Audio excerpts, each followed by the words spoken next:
Hace 41 años, en una pequeña cabina de radio, en un modesto solar chalaco, empezó esta historia. Esta es la síntesis de la vida de un pueblo, un hombre y un teléfono. Y así nació la Universidad de la Vida.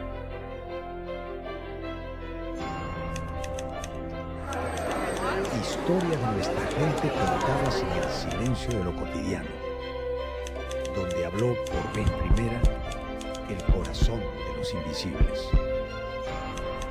Momentos vividos a pulso, hechos inolvidables que te marcan para siempre.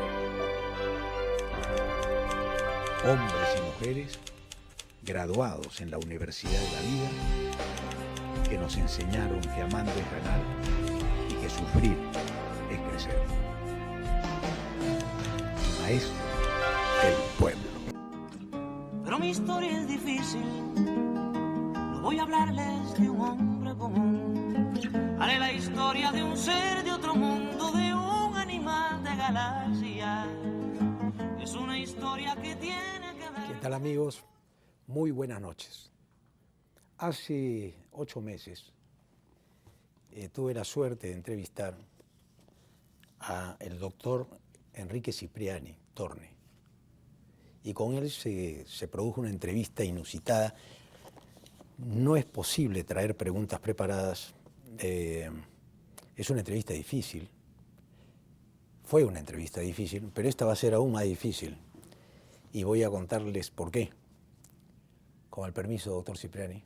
Primero lo saludo. ¿Cómo estás, Enrique? Hola, ¿cómo estás, Ricardo? Una sonrisa tan agradable. Creo que todavía no podemos sonreír juntos después de todas las barbaridades que dije la vez pasada. No, dijiste cosas que han quedado grabadas entre la gente, impactó el programa muchísimo. Pero yo decía que hoy, después de 8 meses, ha pasado mucha agua bajo el puente. El médico que vino a hablarnos de una historia de vida de sus pacientes terminó encarando una situación propia, personal e íntima, que esta noche yo quisiera revelarla. Dijiste una frase muy linda la vez pasada. Una cosa en la tribuna y otra cosa es en la cancha. ¿Te acuerdas? Claro. Ok. Cuando te vi en el club el otro día para invitarte al programa, yo sabía que habías pasado un proceso muy difícil de salud, pero me voy a permitir decir la frase con la cual me emparaste en seco. Con 14 kilos menos en ese entonces, o 16 kilos menos sobre su peso habitual, que yo lo había visto por última vez, me acerco donde el doctor, le digo, Enrique, ¿cómo estás? Y me contestaste, muriéndome. Me impactó. Con una sonrisa y con una frescura, como si me dijeras, bañándome. ¿Qué siente un médico como tú, que ha curado a tanta gente, que le ha dado ánimo a tanta gente, encarar una enfermedad tan seria como la que has encarado con ese espíritu? Porque tengo entendido que hace 4 o 5 días gente del canal que fue a buscarte para la entrevista te encontró cómodamente trabajando ahí, despachando, iba a decir, atendiendo a tus pacientes en la clínica San Felipe. Entonces, mi pregunta es, ¿podemos empezar a hablar un poco de tu salud? ¿Qué te pasó? ¿Que lo puedas contar? ¿O los médicos no cuentan sus males? Porque los niños creían que los médicos nunca se enferman. Lo que pasa es que generalmente contamos de manera muy objetiva, porque sabemos qué cosa es lo que se viene, cómo está, qué problemas puedes tener.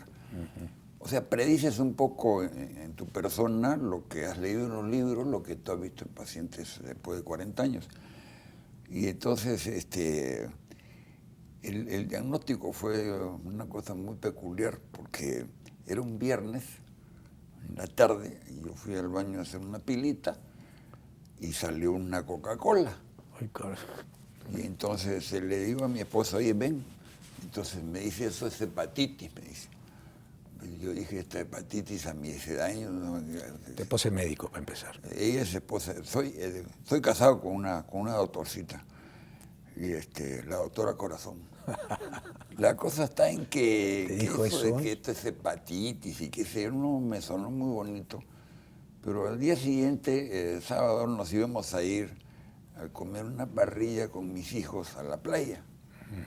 Entonces, más o menos ya sabía lo que tenía, pero igual me comí la parrilla. Ya. Y al día siguiente habíamos quedado en meternos temprano a la piscina porque teníamos que regresar a Lima. Y entonces nos metimos a la piscina y buceé, nadé, yo qué sé, todas las cosas que uno hace pues en la piscina, ¿no? Y al mediodía estábamos llegando a Lima y ya yo había por teléfono sacado una cita para hacer una resonancia magnética llegando yo a Lima. Entonces, como trabajo en la clínica hace 40 años, entonces no era difícil que yo consiguiera esa cita inmediatamente. Entonces, inmediatamente también me dieron el diagnóstico. Habían detectado que tenía un cáncer en el páncreas. Entonces, son palabras mayores porque el tratamiento para el cáncer, si lo agarras muy temprano y lo sacan todo, y no hay ganglios, no hay metástasis a ganglios, entonces más o menos tienes un poco de chance. No me atrevo a decir porcentajes, pero la verdad de las cosas es que 97, 98% de personas que hacen cáncer de páncreas se están yendo a los 6 meses, a los 12 meses. Casi se puede decir que te toman las medidas para que entres bien en la caja, ¿no? Una bestia. Entonces, Perdón. así fue. Entonces, a los 2 días me estaban operando y no sientes absolutamente nada de nada. Te meten a la sala de operaciones y estás dormido. ¿Nunca te habían operado a ti ni nada? Sí, no te voy a hacer la lista porque podríamos estar hasta mañana. Entonces, además, es darle mucha ventaja pues a mis contendientes. No, Oye, Enrique, perdón, un momentito, perdóname que te interrumpa, te voy a ir interrumpiendo si me perdí. Sí, claro. Tú que has visto tanta gente, ¿no?, quebrarse con un diagnóstico, ¿qué sentiste en ese momento tú? ¿Miedo? Bueno, ¿Miedo? Lo primero que ¿Preocupación? hice, cuando yo enorme. ya sabía qué es lo que estaba pasando, Tú ya sabías. sí, y entonces sabía también que nos vamos rápido. Entonces yo dije, te dice rápido uno solo y que te vayan rápido por otro lado. Y yo estaba por escoger que yo me iba rápido solo. Dios me estaba llamando y allá voy. Además, San Pedro es buena gente conmigo, o sea que por ese lado no tenía problema. Entonces llamé, hablé con mis hijos y uno de ellos, que es bien bravo, me contesta el teléfono y entonces le dije, Carlos, le digo, no sé pues si me debo operar, ¿no? Entonces, papá me dijo, Carlos, ya que me estás hablando y tú mismo me estás diciendo que te vas a operar porque estás tratando de disimularla, pero tú para que me preguntes a mí sabes que te vas a operar, porque tú no me haces ese tipo de preguntas. Entonces, ahí pues tomé la decisión, me dio un poco de miedo, pero nada especial. Y entonces entras a esa sala y estás dormido, ¿no? Perdón, un segundo. Sí. Cáncer al páncreas. Sí. ¿Cuánto tiempo de vida le dan a una persona que tiene cáncer al páncreas? 6 meses, 1 año. ¿Hace cuánto tiempo te operaron? 7 meses. O sea, ya le está ganando 1 mes a la vida. Sí, más yo diría. Más. Sí, en la última consulta que ¿Te dieron tuve... 6 meses? ¿Te dieron 6 meses? ¿Tú te diste 6 meses? Yo sé que es así. Yo sé que es a así. ti nadie te va a engañar, pues, ¿no es cierto? Porque a uno siempre se le hace... cómo es la cosa. Y además yo siempre decía, ojalá que no me dé el páncreas porque esa me vaya rapidito. Y además decía, si me da un cáncer, que me voy rapidito, que me pongan una caja de whisky y 2 cartones de cigarros. Entonces fumo y chupo hasta que Dios me lleve. Entonces no voy a notar nada, no voy a sentir nada, voy a estar contento. Una bestia, perdona. Una bestia médico. Oye, es increíble. Yo cuando escuché, perdónenme señores televidentes, esta entrevista nace prácticamente en el Club Regatas, pero tenía cierta preocupación de llamarlo, no saber cómo estaba Enrique, pero aceptó la entrevista y acá está. Y voy a ser muy O sea, mis preguntas pretenden, Enrique, demostrar el valor de un hombre. No solamente la inteligencia, la capacidad, tu gran trabajo profesional a favor de la medicina a través de tus 7 libros que tienes, ¿no?, que los voy a mencionar en el transcurso del programa, sino al hombre. El hombre que ha detectado cientos de cánceres, que ha dado noticias malísimas, pero de pronto él se la da a sí mismo y a su familia y le encara con esa tranquilidad, como que para ustedes los médicos, digo, algunos tal vez, como tú, la muerte es un tránsito absolutamente natural, como abrir una puerta y pasar el umbral de esa puerta hacia el otro lado. ¿Así lo ves? Yo lo veo como una cosa extraordinaria, o sea, quedarse ya para descansar me parece genial. O sea, por supuesto que tienes miedo, claro que tienes miedo, pero la cosa es hay que aprender a disimular, hay que saber cómo no pasar mala información, tener que demostrar a un tercero que no tienes coraje, que no hay que hay que salir adelante. Tú estás perdiendo un partido 5-0 y maldita, ahí estás, no te van a meter los 6 ni de bromas, no te lo van a meter. Y es así de sencillo. Por lo menos el deporte me ha enseñado eso, ¿no? Tú sales a la cancha a ganar, no te interesa quién está adelante. Y acá no te interesa que esté la muerte o no esté la muerte. Tú quieres hacer de tu vida lo máximo que puedas, todo el tiempo que puedas, con toda la potencia, toda la energía y todo lo que te pueda dar Dios, y tus padres, por supuesto, ¿no? Además hay una fragilidad enorme en el ser humano, ¿no? Estábamos sanos esa vez y ahora tú vienes con este problema, pero probablemente yo no sé, pero también tengo el embrión del cáncer que va a explotar en cualquier momento, en cualquier persona, ¿no es cierto? Nadie tiene la vida comprada tampoco, ¿no? Mira, los más sanos de pronto también tienen una sorpresa de esa naturaleza, pero es un hombre sanísimo.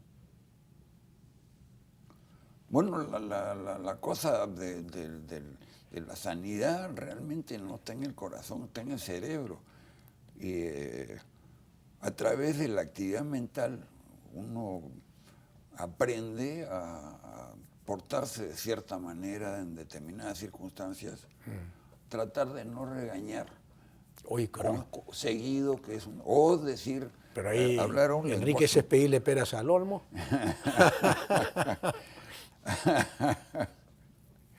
Una pregunta, Enrique, para terminar con lo de tu salud, pues probablemente es incómodo el tema ¿o no? No, para nada. Ok, tienes cáncer al páncreas. ¿Eso se opera? ¿Se saca el páncreas? ¿En qué condición estás tú físicamente ahora? ¿Te han sacado el páncreas? ¿Tú vives sin páncreas? ¿Se puede vivir sin páncreas? No, me han sacado un 30 o 40% del páncreas, porque felizmente la lesión estaba en la zona que está muy pegada al duodeno, el inicio del intestino. Y entonces te sacan ese pedazo del páncreas, que es un 30 o 40%. Después te sacan un buen pedazo de estómago, porque es la zona que está para arriba, vecina. Entonces las metástasis pueden irse a los ganglios o a la zona del estómago que está arriba. Te sacan, por supuesto, la vesícula, que es el otro lado del drenaje, a la derecha del páncreas. Y puedes subir por el conducto que va de la vesícula al intestino, al duodeno y al costadito de la desembocadura del páncreas.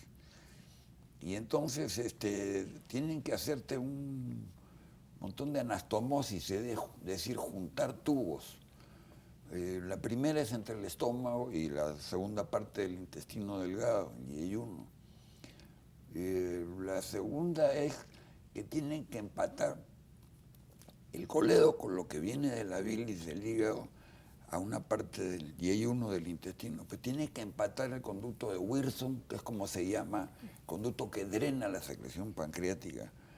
Entonces, como tú comprenderás, cuando sales de sala de operaciones tienes tubo por todos lados. Y si me permites voy a contarte una mala crianza, porque eso fue terrible. Cuando me empecé a despertar, sentí que tenía 2 tubos en la nariz, en la fosa nasal derecha.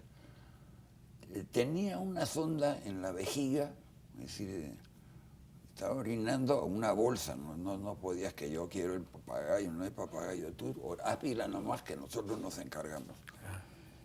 Y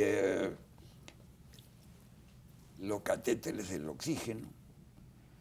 Entonces, en un rato que no había nadie en el cuarto, en la habitación, me empezó a fastidiar estas 2 sondas más el oxígeno de la fosa nasal. Entonces empecé a jalar una delgadita, empecé a mirar y ¿dónde irá?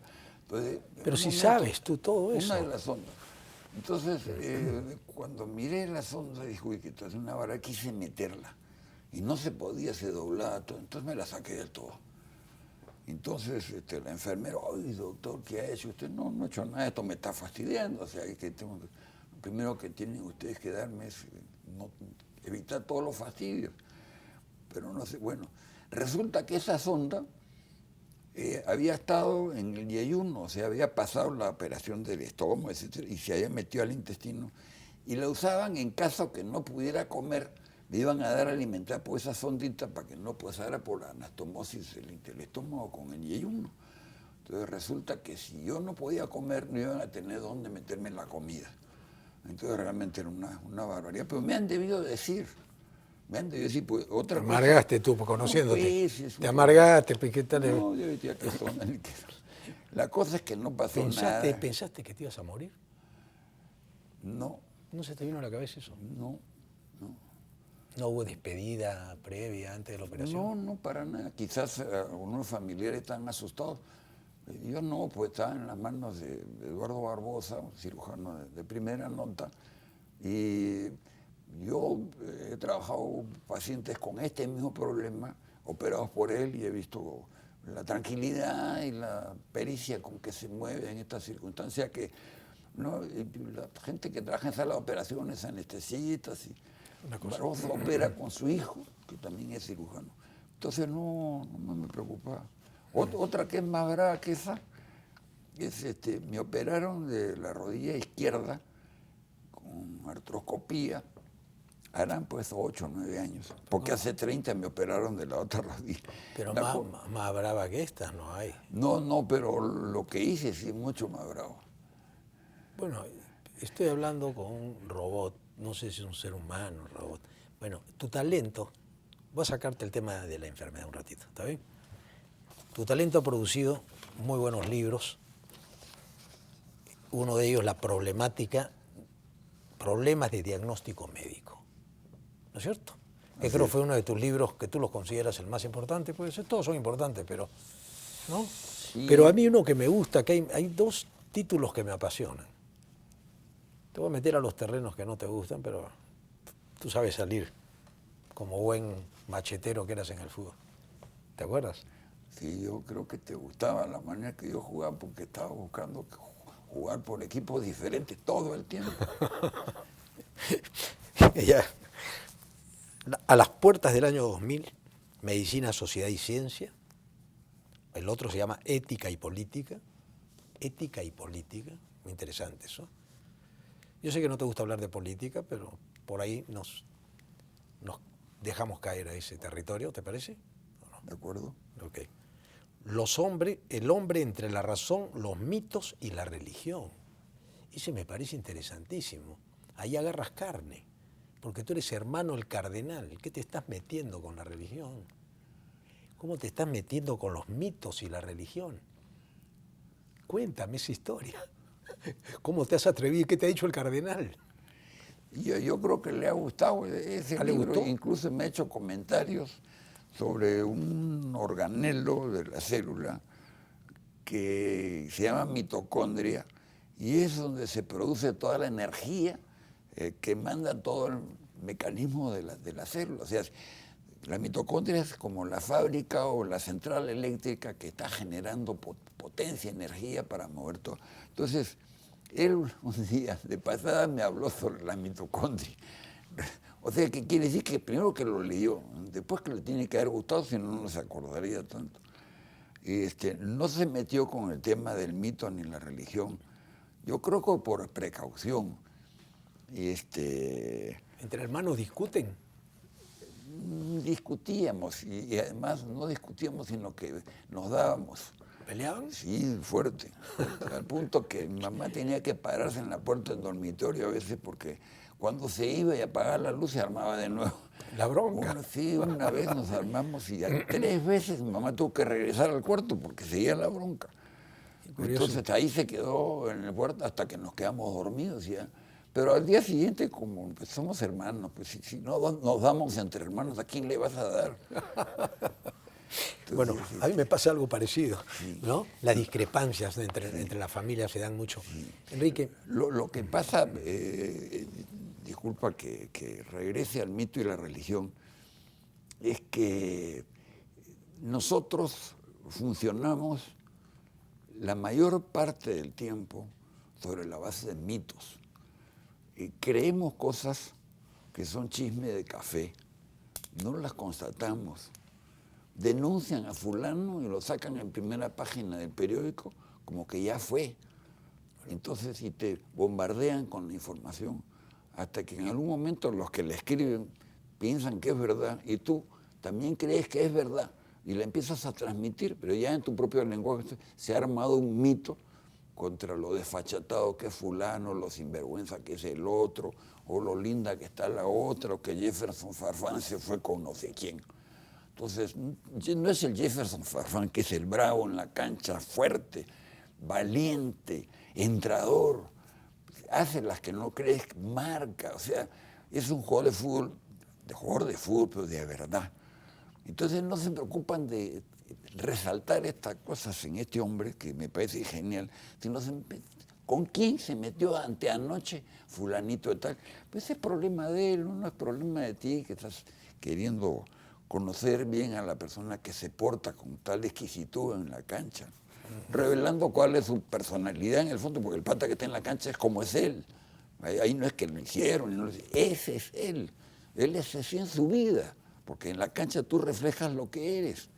Bueno, entonces esos son los mitos, son creaciones. O sea, vamos a decir que una creación se convierte casi en verdad. Una especie de creencia que no tiene ninguna base. Claro, que se inventa una cosa, se repite tantas veces que se convierte en verdad. Claro que la gente se la cree.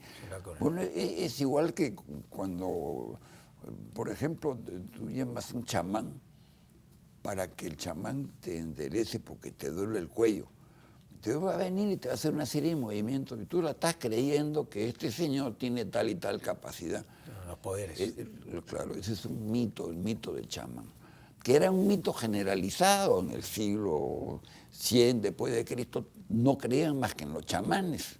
Entonces la medicina era sobre bases de mitos. Todavía es mucho en gran base a mitos. Entonces eso es lo que es un mito. Entonces te quieren vender que Cristo es un mito, o sea, que es un poco fraguado, inventado, hasta que de repente empiezan a encontrarse con cosas que son datos arqueológicos, que son datos concretos, científicos, que tal cosa existió. Igual lo existe que en el Antiguo Testamento encuentran rollos antiguos de 3.000 años antes de Cristo donde está relatado el Antiguo Testamento. No se pueden hablar de mitos, está el testimonio histórico. Y entonces, y además la religión, las personas, porque hay más de una religión, se agrupan alrededor de una serie de conceptos teóricos y desarrollan, además del conocimiento teórico, el cumplimiento de cierto ritual que es mancomunado. Es decir, que las personas saben que están pensando para llegar a la realidad y dentro de eso rezan o se arrodillan cuando pasan frente al altar o se persignan cuando pasan delante de una iglesia. Entonces, estos no son mitos, es una especie de ritual que viene asociado al concepto de tu religión desde el punto de vista teórico. Entonces, te puedes quedar en los dos lados. Entonces, en el lado exclusivamente del conocimiento, del abstracto, que si yo pues estaba San Agustín, Santo Tomás de Aquino, pero del otro lado está Juan Pablo II, está mi hermano Juan Luis. Y te va a parar los machos, no te va a dejar de hablar sonceras, ni pública ni privadamente. Entonces, es un concepto más integral de religión. Bueno, pero una cosa, los hombres muy inteligentes, o al menos esto me lo decía un amigo que había estudiado, al menos en estas épocas, han habido mucha gente brillante, intelectuales, que son agnósticos, no creen, ¿no? Hay otros ateos, declarados ateos, que Dios no existe. El agnóstico duda, ¿no es cierto? ¿Tú dudas? Ahora, tú que vives entre cardenales y clérigos y también, por supuesto... Mira, tú estás pretendiendo que me santifique en la próxima reunión que tiene don Francisco en el Vaticano. Yo lo que quería decirte es que la duda es connatural al hombre. El que no duda, yo creo que es medio sonso, ¿no? Porque cree que todo lo que cree es creíble. Entonces, realmente a ese puede dar gato por liebre cualquier rato. Ahora, eso de que no creen, aunque son agnósticos, es un decir. Porque tú sabes perfectamente bien que en la vida todos nos movemos en base a una capacidad mental que tenemos como hombres. Y esa capacidad mental te obliga a desear una perspectiva en tu vida. O tú me dices que un señor no tiene perspectiva, tú dices, este pata no está vivo, está inconsciente, algo le ha pasado, pero no está vivo. Entonces las personas, todos tenemos una ilusión, tenemos en qué creer. Entonces, por ejemplo, a mí no me van a decir que Einstein no creía en los números. Tal vez no le prendía velitas para rezarle ahí cuando se iba a dormir, pero él creía en sus números. Entonces, yo no sé si él era agnóstico o ateo, pero él creyó en sus números. Tú crees en tu RBC. Yo creo en mi medicina, sé las limitaciones que tengo en mi medicina. Ahí está Dios. Ahí hay algo místico en esa parte de la inteligencia que no conocemos y que nos dice que hay algo superior a nosotros, algo así. Evidentemente. Que nos hace tirar para adelante, que sin eso no podríamos salir adelante. Bueno, lo que a uno le enseñan es que eso debe ser lo primario. Es decir, que la creencia religiosa debe venir por encima de todo lo demás. Bueno, yo te mentiría si te digo que eso es lo que me pasa a mí. Yo generalmente reacciono. Y ese es una especie de reflejo que me dio mi padre y mi madre. Ellos también hacían lo mismo. O sea, no es que yo quisiera tener esa voluntad, pero tú te descuidabas y por ahí no ibas a ir. No, pero tu padre y tu madre eran muy religiosos, pues. Sí, bueno, muy religiosos. Tú te has criado en una familia católica, apostólica, romana, pero caramba, de conceptos bien claros, porque ¿cuántos de tus hermanos salieron con vocación clerical o cuántas? Son 6 que son miembros de una obra religiosa. Entre monjas y curas, ¿no? No son monjas, pues esto no es congregación, es una orden. Y las mujeres tienen el título de numerarias, las que están sometidas a una cierta disciplina y que viven en una determinada limitación geográfica, por decirlo. O sea, de una casa. ¿Cuántos eran ustedes, 9 o 10? Nosotros éramos 11. 11, sí. 11, ok. De los 11, 6 mujeres. 5 mujeres y un hombre son miembros del Opus Dei. Sí. O sea, de los hombres, Juan Luis nomás. De los hombres, Juan Luis. Ok. Y esas broncas que tenías tú con Juan Luis, de muchachos en la cama que se agarraban a golpes, ¿era por temas religiosos o hablaban de chicas o de... Para nada. ¿Por alguna mujer se pelearon alguna vez? Yo soy de tomar el pelo. Mi viejo también lo era y mucho. Y Juan Luis es... Ay, no. Un fósforo. No, o sea, no sé qué, algo te ha puesto de todas maneras. No, y si me está viendo ahora, si me está viendo ahora me fregué con Juan Luis. Somos bromistas, reaccionamos demasiado rápido y con demasiada fuerza, pero nos gusta tomar el pelo. Y tenemos suerte porque muchas veces la chapa esa pega y la persona se queda con la chapa el resto de sus días. Entonces hay chapas que hemos puesto en el colegio o los profesores y se han quedado el resto de su vida con la chapa. ¿No? O sea, somos exitosos en poner chapas. Correcto. Una cosita, Enrique. Contigo, yo no preparo las preguntas, no se puede. Entonces voy sacando, de acuerdo a lo que voy escuchando, voy abriendo ventanas para ver por dónde me meto en la entrevista, ¿no? Tú eres un intelectual, un estudioso, sigues estudiando, estás en la universidad, esa experiencia universitaria, sintetízala para que los jóvenes que te están viendo, que tienes tú ya 75 años o ya 76 cumplidos. No, tengo 74 recién. No, te has quitado un par de años ahorita. No, para ¿Seguro? nada, para nada. Yo quisiera quedarme con 74 menos, pero tendría que esperar a volver a ser nacido. Pero hay una cosa. Con 74 años, tú sigues estudiando con el mismo entusiasmo que empezaste tu carrera de médico. ¿Por qué? ¿A dónde quieres llegar? ¿A dónde quieres llegar? Porque el que estudia persigue un fin. Yo estoy terminando de escribir un libro científico. Que lo hemos comentado personalmente antes de salir al aire, que se llama Horizontes. Y entonces el hombre tiene dos tipos de connotación de acuerdo a la información y de acuerdo a lo que hace. En unos hombres prima el conocimiento adquirido, lo que uno lee, lo que uno mira a su alrededor, sus padres, sus amigos. Y la otra sección de nuestra manera de actuar no es sobre la base del conocimiento teórico, sino la base diaria de todos los días, qué es lo que vemos y de alguna manera repetimos, corregimos un poco, pero ahí estamos. Hay personas que justo van al medio, pero cuando haces deporte, por ejemplo, hay deportes que son intelectuales. El ajedrez, por ejemplo, que prácticamente no parece deporte, porque lo único que hacen es estar pensando ahí. Pero hay deportes que son intermedios, como el tenis, por ejemplo, que tienes que ser cerebral, tienes que tener mucho autocontrol. Si pierdes los papeles, entonces el otro te va a ganar de todas maneras. En tanto que hay deportes... En todo, si pierdes los papeles, pierdes. Así es. En todo, ¿no? Así es, pero en el tenis particularmente porque solo dependes de ti. Al entrenador ni siquiera lo dejan entrar en la cancha, lo máximo que puede hacer es aplaudirte. Entonces, en el fútbol, por ejemplo, en el deporte nacional por excelencia,